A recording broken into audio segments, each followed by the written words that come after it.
नाज़रीन ख़बर दी पिया कि मीरपुर माथुलो म्यूनसिपल कमेटी जो अगूणो चेयरमैन मीर शाहबाज़ अली खान लुंड भिटाई मीडिया सेंटर मीरपुर माथुलो पहुतो। भिटाई मीडिया सेंटर के अगवान के मुबारकबाद दी।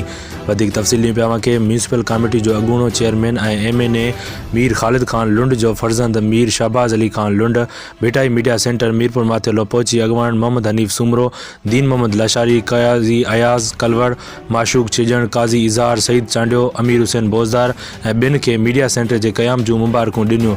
उन मौके ते ॻाल्हाईंदे शाहबाज़ खान चयो त मीडिया जो मुआशरे में अहम किरदार है। साफ़ी मज़लूमनि के आवाज़ के आला ऐवान ताईं पहुचाइनि था।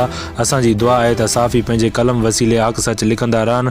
असांजो साफ़ी बिरादरी सां मोहब्बत वारो रिश्तो है जेको सदाईं जारी रहंदो। सईद चांडियो, 90 न्यूज़ मीरपुर माथेलो।